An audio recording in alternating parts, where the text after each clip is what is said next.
politics of the failure of equal opportunities in Liverpool through the 80s that resulted in some street conflict in 81, and out of which Liverpool Housing Association, the predecessor to Steve Biko, was born. So the politics were very different, and the kind of frontier, I think, for black people in Liverpool was around Liverpool 8. It was around the edges of Liverpool 8 and Toxteth. Whereas now it's much more expansive than that into Kensington and other places, thankfully. But things were different then, and the opportunities for black people to secure affordable housing were less. And there were lots of social landlords, and indeed I worked for a social landlord for 35 years, one of the largest in the city. And that landlord would claim to be non-discriminatory, but in practice they were not sensitive to the needs of black community, new settlers into the community, people who needed a framework of support from family members or friends or people who could communicate in the same language or whatever. So the existing associations could not meet those needs. Even if they had the best intentions, they were under-equipped, and so there was a vacuum that was kind of screaming. There was a need for that, and so Steve Biko Association was created as Liverpool Housing Association in the mid-80s, and thankfully it began to meet those needs and does today. So the board that was governing Steve Biko when I joined in the mid-90s was comprised of one or two individuals who had been asked to go on the board to assist it to come out of some challenge in earlier times. And so they would have had a kind of professionalised personal background and stuff like that in social housing or other civic administration. So there was some kind of expertise that was there on the board. There were other expertise comes from different life experiences, so there were other personalities on the board, and some of them were fantastic. So we had a tenant member on the board, Herbie Higgins, who was just a kind of non-pareil. He was an astonishing individual, just a great character, with a great personal history in Liverpool and great local reputation, and a very well-loved individual with the deepest baritone voice I've ever come across in my life, who could chastise me and often needed to for going on too long in board meetings in a flash with one expression, with great humour, and he had a fabulous laugh as well. So Herbie was an intelligent and really experienced and extremely credible local community representative, but tenant representative on the board of Steve Biko. There was Mike Bernard, who was a great guy, who brought maintenance expertise from social housing onto the board. There was Alison Navarro, who was a formidable thinker, a very intelligent woman with lots of experience of Liverpool politics over the years, and she brought great credibility and a great understanding of issues to the board. There was Galib, who was an Asian guy who was on the board, who was an architect for Contexa, I think, a local community-based architects company. So Galib brought experience of construction techniques to Biko, which was always valuable. And then there was Femi, and there were other individuals, and there was Femi. Prav, don't let me forget Prav. There was a wonderful woman, a lawyer, who brought legal expertise to the board. So, and then we just after I joined, we brought Brian Cronin on, who was currently chief executive of another association, very experienced individual, and a guy, Rob, who was a health professional. Great guy, great character. So it was made up of and then there was me, who was a kind of cavalier, crazy person. I brought expertise around social housing, but I always brought a degree of frivolity and lightness too. Which we all need.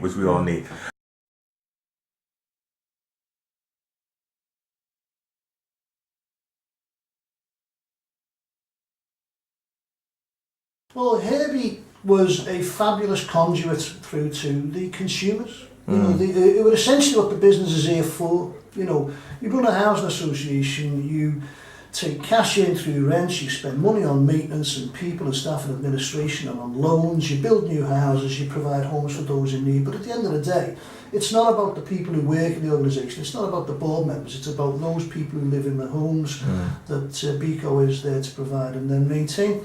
And Herbie was the voice of tenants, of those consumers on the board. And he was very, very active and very committed. Herbie wasn't someone to sit on his hands and issue rhetorical statements and get away with an easy board meeting. Herbie was someone who listened, paid attention and brought up issues that mattered to tenants. And he operated amongst the tenants and had a great reputation, I believe, with the tenants. So he was a prominent character in the lunch club at Hector Peterson Court. And that, you know, a lunch club, it's a big deal to those people who attend and consume and enjoy such an event, because it brings people, the essence of sheltered housing is it gets people together. It stops people having to live alone in their homes, and they can talk with each other and they can share experience. And Herbie was the facilitator of that, and he managed that with great humility, but real skill, because you can't get a bunch of tenants together without some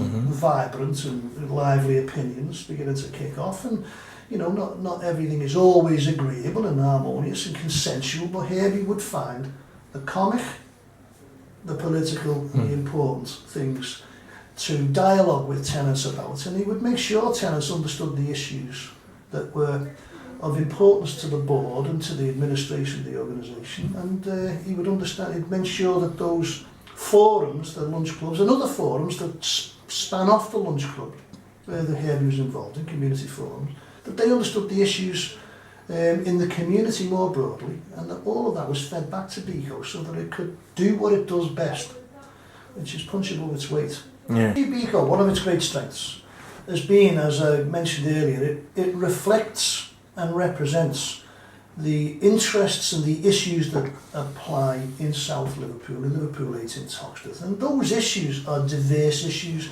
And so Hector Peterson Court, as a kind of an example, an illustration of Biko activity, is a mixed community. It's not a community made up of a bunch of residents made up of any particular background or place in the world. It's a mixed and diverse community, and that's Liverpool 8, that's Toxteth, that's the community in which Biko operates, and that's not an accident, that's a consequence of the ethos of Steve Biko Association, its value system that says what we want to do is ensure that we pick up on the interests and the needs of those who are most disadvantaged, and often systematically and institutionally disadvantaged, but in such a way that we are reflecting the broader community and the strengths of broad community. And the strengths of broad community are about integration. They're not just about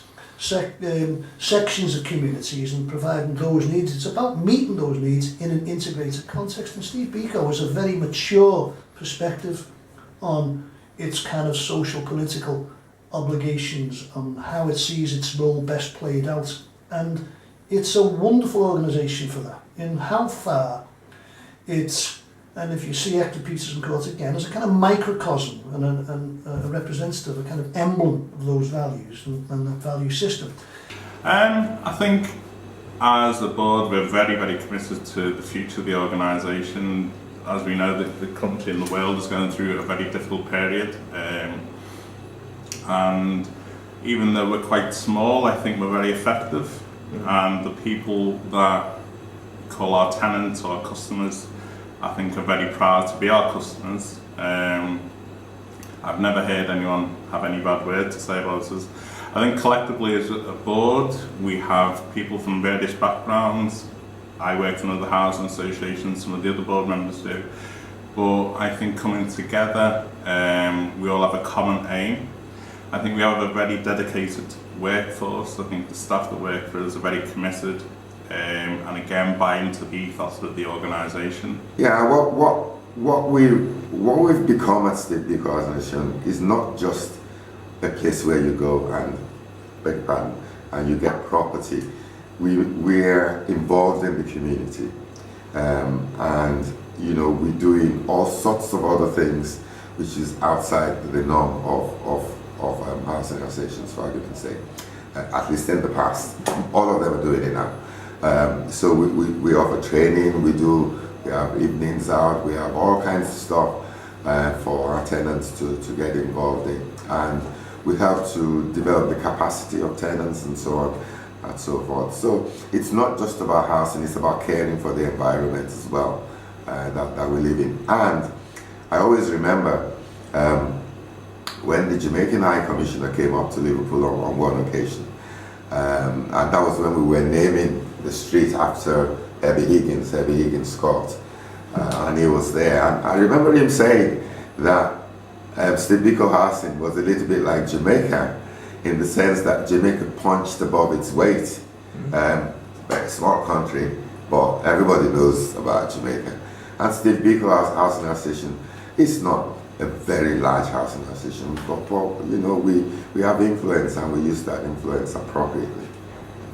I think the Luncheon Club is so important. I think it's an opportunity for the elders to get together, really engaging, so that, you know, a lot of old people, as we know, they live in isolation, and this is an opportunity that people come together, they share a laugh and a joke, and that they eat good food, they eat food from their countries, cultural cuisine, second to none, and it's something that they all look forward to. I became aware of Steve Biko around about 20 years ago. I've lived in the Poulet all my life. I was born and bred here, and became aware of the organisation, like I say, around about 20 years ago. Going back 20 years ago, we were around about 1997. We've not long come through a period of sorts of unrest within the area. I think social housing as a whole wasn't doing much building in the area. And like I say, I became aware of this Black Housing Association, synonymous with the name. And at the time, I thought that it sat underneath another housing association. I've obviously since found out that we're totally independent and stands within its own right. I think alongside Biko, we had the Chinese Housing Association, but that has since been engulfed within One Vision Housing, so they're no longer independent. So yeah, you are right in what you're saying, they are very inclusive. We've become more than a housing association, we've become a voice within the community, and over the years we've made many differences to people's lives. I think over the years we've had many memorable occasions. A couple of springs to mind. We had a board member went out to South Africa. We've also had members of Steve Biko's family visit Liverpool on several occasions over the years, and they're very, very proud of the work that we do. We try every October to send someone to the lectures that take place with one of the sons down in London. And again, it's trying to keep that link established and the focus. I think that we sit under the banner of the name of a very famous man who goes without saying was very mistreated within his home country.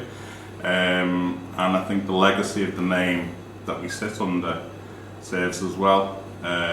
It's instantly recognisable, and you would like to think that most people would associate the name with the man and the legacy. I think we are, as an organisation, we commit funds to ensure that the Lunch Club keeps going. I'd like to think at some stage in the future it would be self-sustaining, but I think we're a long way off from that. But I also think, going back to what I said before, it's an important link within that centre to get people from coming out of the flats that they live in and mingling and starting to interact.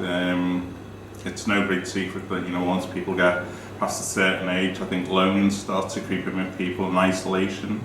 And if the Lunch Club gives people an avenue to come out, engage, mix with others, I'm more than happy for the organisation to contribute towards that. And like you've just mentioned there, we have several members of the Lunch Club that have been going for the full 30 years. And going back to what I said before, I think people see it an important link to their daily or weekly routine and gets them involved. We have our AGM, we have members of the lunch club to come along to that, and again it's always spoken about positively. I think one of the other things that we've had come out of the lunch club is we've been fortunate in the past to recruit tenant board members from members of the lunch club. Again, it's that link within that centre to get people involved. It's a long time ago. I reckon probably about 27, 25 years ago that I became involved. I'd been working in the Charles Wooden Centre and the Technology Centre, and I was approached if I would be interested in serving on the board of a local housing association, and I said yes, and that's how I joined the board, to be honest. The Housing Corporation had done some inspections and were not pleased with the results they were getting. And without going through all the nitty-gritty of what happened, it basically escalated to the point where the Housing Corporation were saying they needed a change of management in Steve Biko Housing Association. And it was at that point that I was asked if I would step in as chair, which was quite a big shock to me, to be honest, at the time, because I knew very little about housing. Probably still do know very little about housing, but it was quite a big surprise for me. But it was crucial. It was a really crucial decision. And again, as I said, without having to go through too much of the nitty-gritty of what happened, the chair at the time, which is Maurice Freeman, had said to me that he would step down if I was made the chair. And after some conversations about it, I agreed to step up as chair, which is how I became chair of the Biko Association. What happened is, I think they're called Section 17 appointees. It might not be 17, but I think it's Section 17 appointees, because the Housing Corporation deemed the organization as not efficient and effective in its work. So what they did was impose 3 Section 17 appointees on the board, 2 of who actually remained board members after their term was up, which I think is a testament of how we were operating and what we were trying to do at the time. Because the most important thing at that point, obviously, was to ensure the future of Steve Biko Housing Association, because it had a purpose. We're not just trying to keep Steve Biko Housing Association alive because it's good to be alive. It had a purpose, and we were all committed to that purpose. But apparently, when the community members submitted the name of Steve Biko Housing Association, the Housing Corporation didn't want it because they thought it was too radical and blah, blah, blah. But to be honest, being radical was what we needed at the time. And I don't think it was being radical at the time. It was proven that black people and BME were really treated very poorly by the Housing Corporation in terms of when you're looking for property. You were all shoved into the worst properties you could have. This is what some of the local people have discovered over a period of time, which is why they decided to set up a Steve Biko Housing Association. And we were inspired by that name of Steve Biko, and I think it's one of the things that's kept the organization going for years and years, because Steve Biko himself had a vision of what South Africa should be and how it should be. And we had a vision here about what we can do in the housing sector to support our people who were being discriminated against very heavily. I think my favorite moment's got to be after I took over as chair of the association. We were obviously in a critical state, to be honest, and my methodology was relatively simple.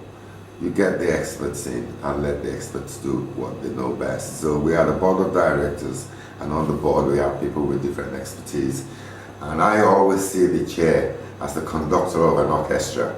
So I don't need to be able to play the violin or whatever, but I can bring it all together, which is what I did. I was never a housing specialist prior to that, but I brought people together, and the skills they had, they were able to use, and I think that really helped us as well.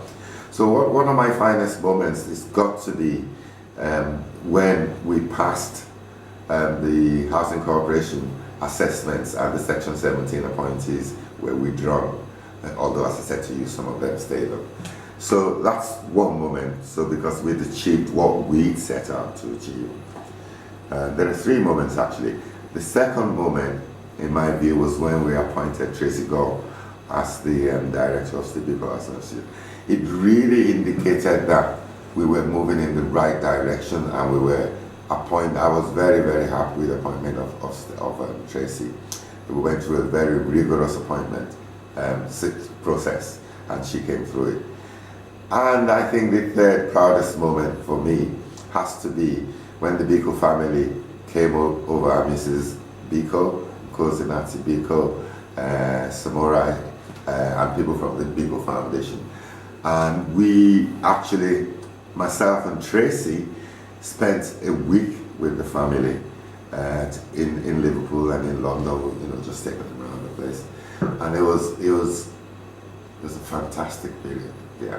So those three things are very, very much in my memory. I'm a tenant board member, which I have been for 8 years now. I enjoy my role. I've found it very educating, quite eye-opening, and I'm really proud to be a part of Steve Biko and what they do. Well, Steve Biko, as a company, they seem to care more. All the staff seem to take on the values, and they really mean it. They really cared for me, they really helped me out, they listened to me about what I wanted, of what my neighbours wanted, and they done their best to deliver that. This was very different from other housing associations where you feel like you're just a number. Like they don't really know who you are when you call them up, they don't know who you are, they don't know what you want. But with Biko it was like more personal. Yeah, I was quite open-minded when I joined the board. I didn't know what to expect at all. The board, they were all professional people, whereas I wasn't. I was just a normal, regular tenant. I didn't know much about the history or the background of housing. They encouraged me to go on a course, which it's just after having, I'm just a new mum, I just started motherhood. I lost a bit of confidence, and they built me up, give me confidence to go and do a course. And I felt more comfortable around the board table then. In the street when other neighbours have said to me, I've got a problem with this or that, and then they've approached me because I'm their neighbour, they know me personally, and then I have brought it forward to the board, and things have been resolved, and it wasn't as big a deal as we thought it was. Sitting around a board table, I was optimistic. I thought that it was just a business and they would go around it as I didn't think they would really care, and they would say, right, how can we help this person? And they really go out to help the people. It's like if there's someone being evicted, they do their best. They don't want that person to be evicted. They do their best to help them as much as they can, which I've witnessed, whereas other companies just be like, get them to court, let's get them out. But they really care for that individual and where they will go next and the next step. So do try to bring the community together more and more. There's always, newsletters inviting us to different events, different community events, like where you get to know your neighbours, get to know the staff, or if there's a problem in the area, like the Toxteth riots, there was always meetings to see what we can do to help, and, when something's happened, like gun crime and knife crime, always getting involved, with these demonstrations, getting the youth off the streets, even speaking to the youth, helping them out, further education. There's all kinds going on, and it's not just open to Biko tenants. They help, the whole community, and I do see that everyone looks at Biko, as someone who can help them. I guess, would you recommend Biko housing? Definitely, yeah. If you can get a house in the area that you want, Biko is a brilliant landlord.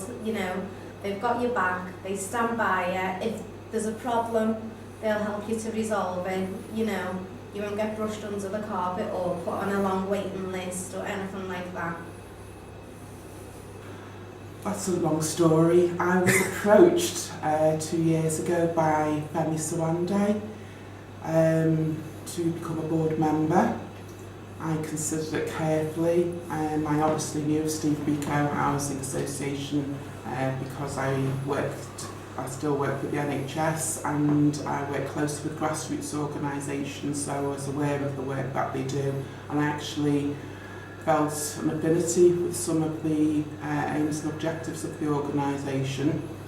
I was supporting a lot of the communities and a lot of the tenants through health issues, so it seemed a natural transgression from one organisation to the other. I think what Steve Biko Housing Association does and the qualities that it brings in, in terms of its unique selling point, it is in touch with its tenants. It understands the inequalities, it understands the social justice, it understands the difficulties and the fights that communities have, and is at the forefront of addressing those issues. I think that they are more than just a housing association. Their community engagement is second to none, and they are just the forefront of grassroots and apartheid campaigns. I've got lots of favourite moments, I think, and I have only been at the chair for 2 years, but the Christmas party last year, I went over to the community centre and just seeing the tenants having a really good time, enjoying the food, the music, the real community spirit. It's what Christmas was all about for me. And for some people, they don't have family, but the tenants of the Steve Biko Housing Association are a family.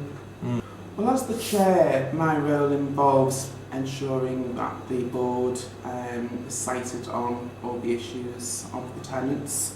We conduct our business each month, and I make sure that the agenda is focused on the issues at hand, making sure that decisions are reached, and that we monitor all of our decisions.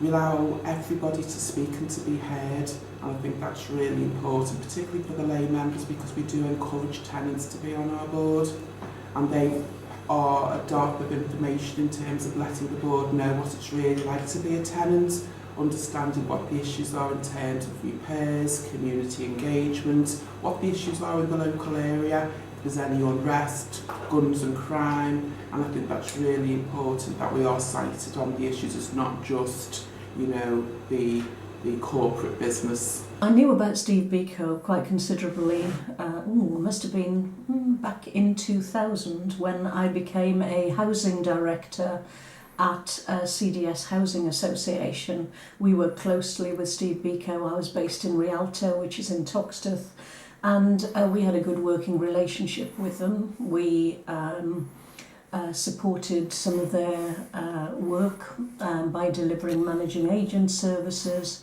and we built homes which were transferred to them. So that relationship goes back to the 2000s, really.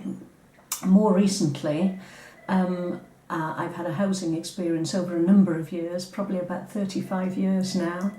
And I was leaving a local board called Blackburn House, and I ran into the managing director here, Tracy, and said I was interested in looking for a housing association board position.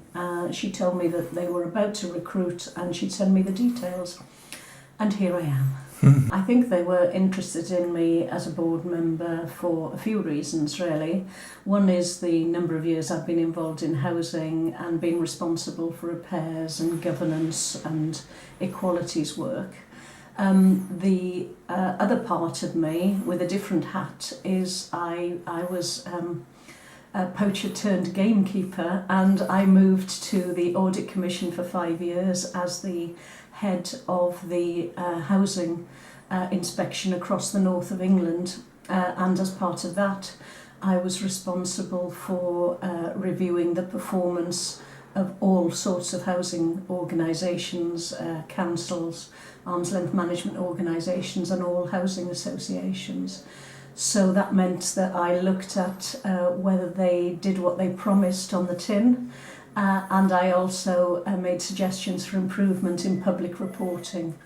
Obviously, one of my roles in terms of governance here is that we have champion roles. So I'm responsible as the governance champion and regulatory champion. That comes from my past, I suspect. So I challenge and I support as well the managing director to get that right.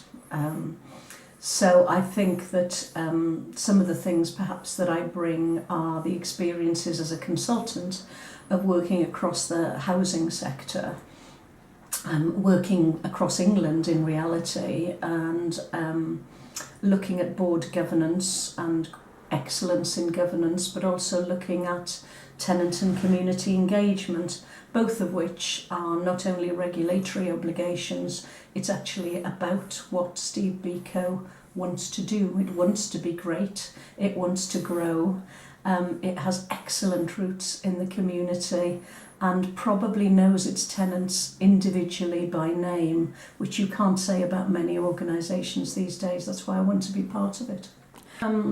Housing associations do have to have tenant engagement in services and influence on service standards and on policies and the way that we deliver services.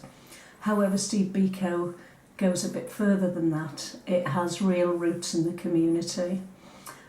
It works with a number, and there are plenty, of community organisations in the Granby and Toxteth wards. There are a number of different communities who live here, all of which have their own associations. We work with every single one of them, and we do work in the community which is above and beyond that. We've supported campaigns on knife crime. We've been invited by the government for advice on some of the race hate issues locally.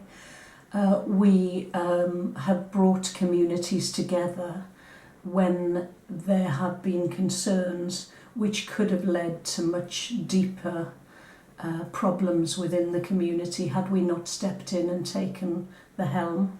I think we're very well trusted by the community. We're proud of that badge. And whilst it really means that we spend a lot of time and additional effort for which we don't get any grant or payment, we feel that's our duty, and I'm quite proud of that.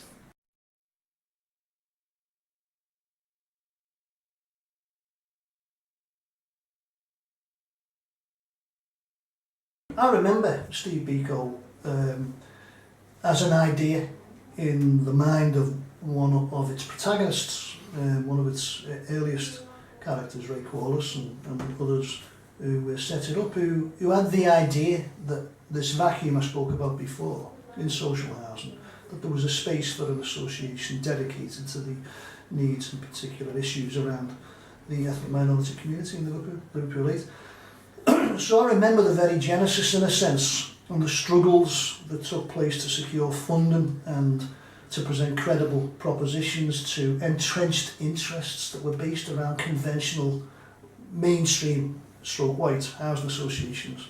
I remember the struggle that Biko had to come about as Liverpool Housing Association from the very, very beginning. So at those times, in those very, very early days, the idea of it being around 25 years later, well, you can't think 25 years in front. In 25 years from now, we'll be on hover cars and you'll be talking to a hologram. So Yes. everything's very different in your imagination about what's going to be on the front and in the future. But 25 years in front of us, the association should still be here, stronger, more powerful, having been through all sorts of issues that in Liverpool politics. Liverpool's no sleeping or place. It's a challenging place in which to operate and thrive in. And Steve Biko has done immensely well and had such a massive impact on the local community and on the welfare of the local community in this part of the city of Liverpool. It's, well, you know, A day moves into the next day in the social housing, and that's the nature of what happens. And you work in today's context, and today is always today. Even if next week is next Monday, well, when we're at next Monday, that'll be today.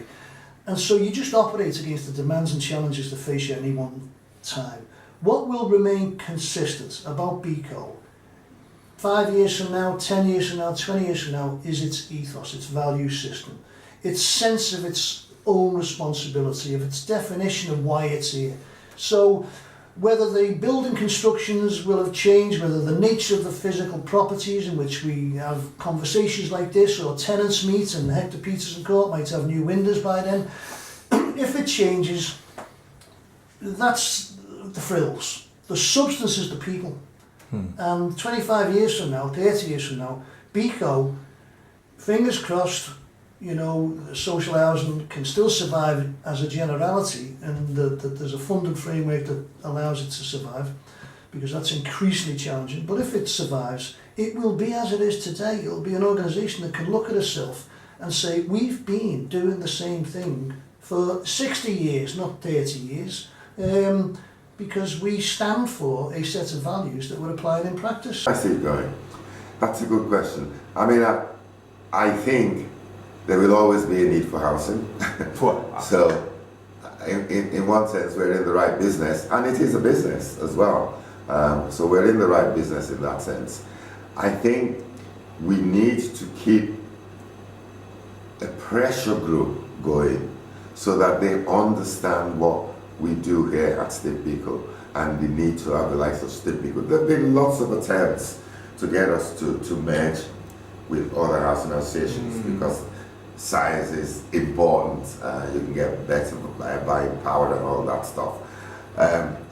But we're not convinced that there are organizations out there who truly understands what we're doing. I'm not saying they haven't got any empathy for what we stand for, but some of those who are involved in Steve Biko today have been people who've been discriminated against themselves in terms of housing needs in Liverpool.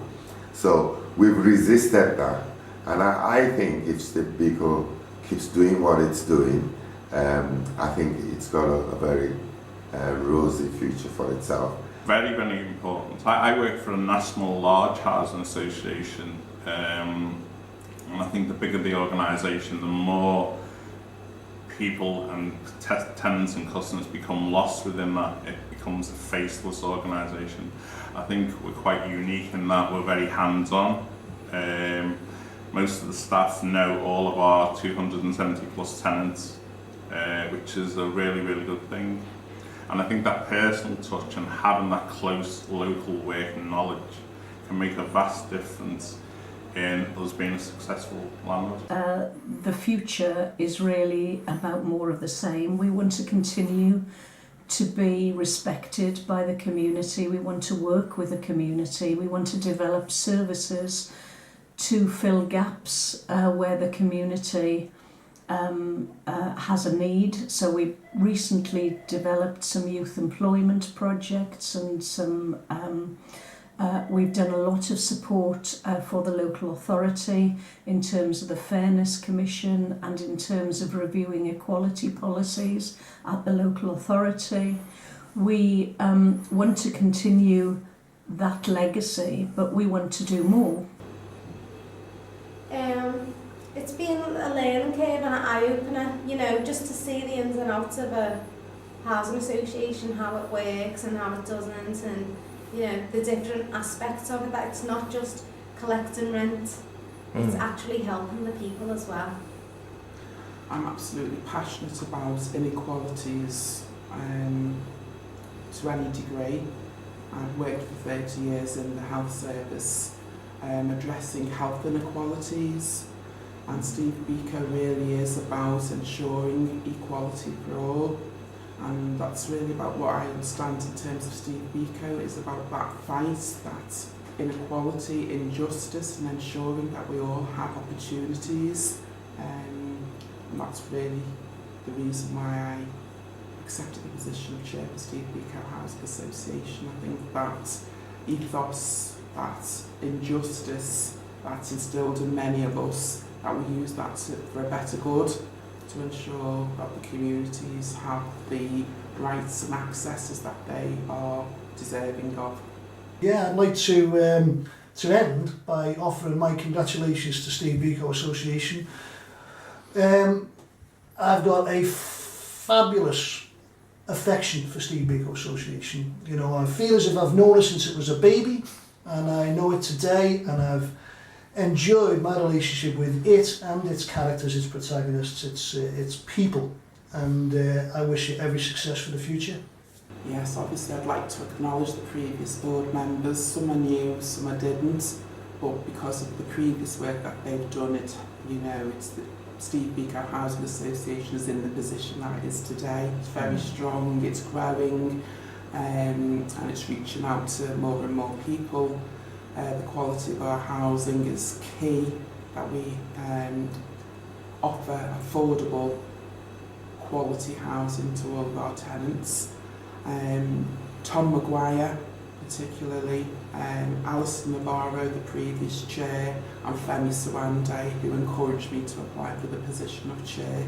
I've got to acknowledge their work, and hopefully I can carry forward their legacy as well.